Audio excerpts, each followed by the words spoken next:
to the Mary Liftmas Challenge. Today's day 7. I'm going to walk you through today's exercises, the high pull, internal, external rotation, and halos, all of which are going to strengthen our shoulders and work on our shoulder mobility, which is super, super important. I'm going to start with showing you guys the internal, external rotation. There are 2 different ways you can do this, one of which is holding your arm up this way and the other is holding it this way. The easier beginner method is this way, so I'm going to show you that first. You do not need weights for this. You can just do it on its own without anything, or you can hold a household item like a water bottle, dumbbell if you have it. If you are going to a gym, I like to use plates. That's just my method. You can even use a book or a sports ball, like a tennis ball or something. Just something to have in your hand to kind of help you with the motion. So with the plates, I like to have my fingers like this. There's no specific way to hold this, just whatever's comfortable to where you can control the movement. Your feet for this exercise, comfortable position, either shoulders width or hips width apart, bend your knees just so slightly. You can keep your core engaged throughout the exercise. You want to make sure your shoulders are back and you're standing upright, okay? You don't want to be slouching forward or anything. Shoulders back, none of this relaxed stuff, shoulders back, okay? At a 90-degree angle, you're going to hold the weight to your side. And when you do the movement, you're going to keep your arm stationary and you're going to move from your forearm and elbow, okay? So your elbow is acting as a hinge. For both sides, you're going to do the same exact thing. It's going to kind of feel a little bit weird and like uncomfortable and wrong just because it's a weird movement. But you want to try to keep your elbow as like a hinge and not like flailing your arm everywhere, okay? If you're going to be doing the upright, which is the way that I perform them, test them out, see which one you like more. But if you're going to be doing the upright, same thing with your feet and your core and your shoulders back, and then you're going to do a 90-degree angle but upright, holding the weight the exact same way, all right? Just so that I don't lose grip and I don't like, my wrist isn't bending all sorts of ways without, you know, having a good grip on the weight. We don't want to bend our wrist back or hurt our wrist in any way. Protect the wrist.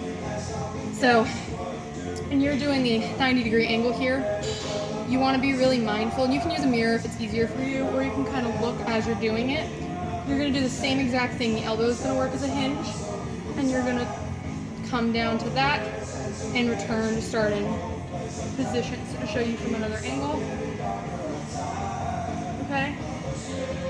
So we don't want to be flinging everything all over the place. We want slow and controlled. You want to get to this point if you can. If you can't go that far, don't worry about it. The opposite side, same exact thing. One side's probably going to be a little bit weaker. Start with your weaker side. Okay? Same exact thing. Alright?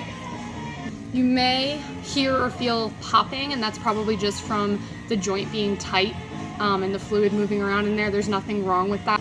Obviously, if it gets to a point where it's starting to become painful, stop.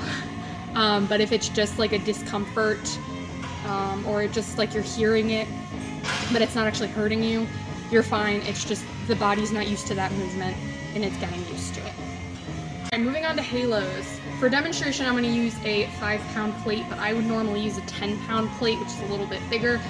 This, again, you do not need weights. A book or a water bottle would probably work best for this, or even a sports ball, like a basketball or volleyball, something of that size, soccer ball. Nothing too small like a tennis ball. It's going to be very hard to do the movement with that. But using the demonstration of the plate. Your feet are going to be shoulder or hips width apart. Okay, your knees are going to be slightly bent. I'm going to show you from this angle just so you can kind of see a little bit better, but knees slightly bent. Core tight with this and shoulders back as always. You're going to bring the weight up and out in front of you about nose-eye height, okay? Maintaining this form of the tight core and your knees slightly bent. You're going to bring the weight up and you're going to halo around and you're going to keep the weight at that level, that eye level. So when you come to the back, you're bent. But when you come around to the front, you're at that eye level, and you just keep going for the rotation.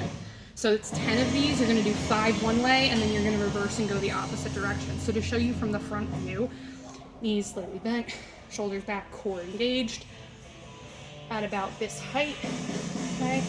And you are not moving the rest of your body when you're doing these, okay?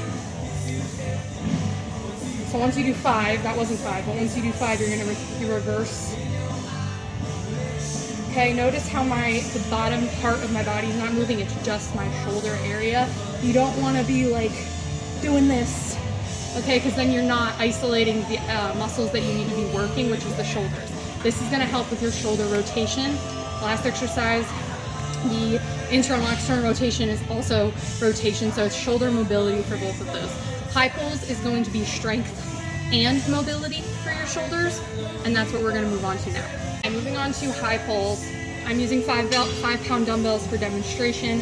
You can do these with one hand, or you can do them with 2. I think for momentum purposes, 2 might work better, but try out both and see what works best for you, especially if you know you have some sort of muscle imbalance.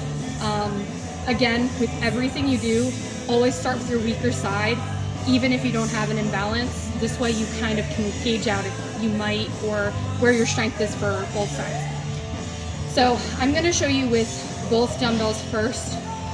You do not need dumbbells. You can use water bottles. I'm trying to think of other household items. Canned goods, something you can hold like a dumbbell that will work for the movement. It doesn't need to be weighted of any kind. It's just so that you have something in your hands. And you can do them without anything in your hands too, just to get the momentum and movement down. You're just not going to feel it as much, obviously, because you're not using a weight. Feet are going to be the same that they've been for the other 2 exercises, shoulder or hips width apart, whatever's more comfortable, and knees slightly bent. You're going to engage your core. Starting position is going to be with the dumbbells down by your legs, okay? You can rest them, okay? Now, I'll show you different angles. Starting here, you want to make sure your shoulders are back. You can bend over slightly, you do not have to. You can stay upright, it's whatever is more comfortable for you to get the momentum without flailing our body all around. So with this, it is essentially like an upright row, which is just upright. And I learned this all from Whitney Simmons, okay? I did not know this until recently. The upright row, if you do it improperly, you're at risk for shoulder impingement, okay? Not a good thing. We don't want that. When you substitute with the high pull, so you go up and then you pull, you get the full rotation and you're not at risk for shoulder impingement. So, leaned over a little slightly, again, core engaged, shoulders back, slightly bent over, neutral spine, up, pull, pull, pull, pull, okay. This one's a little bit more complex than the other exercises we've done so far.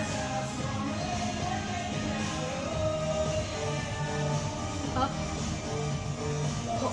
So, elbows, elbows. Okay. Hopefully those angles kind of help. I'll show you from this angle too. It's the same thing, but it's just reversed, obviously.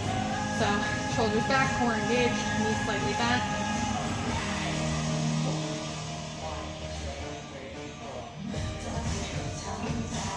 So you're essentially, when you come back down, you're almost pushing the weights back down. You're controlling the weights, you don't let the weights control you.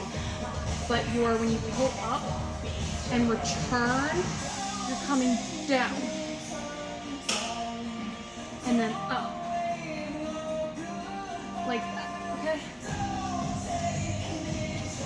Lastly, from the front one more time. Okay, core tight, shoulders back, knees bent, slightly bent over for the beginning.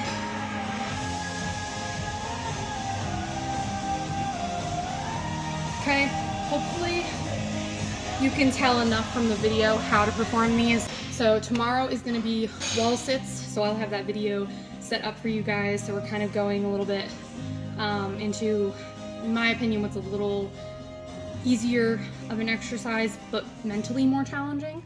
I hope you guys enjoyed this one. Let me know what you think, and I'll see you guys tomorrow for wall sits.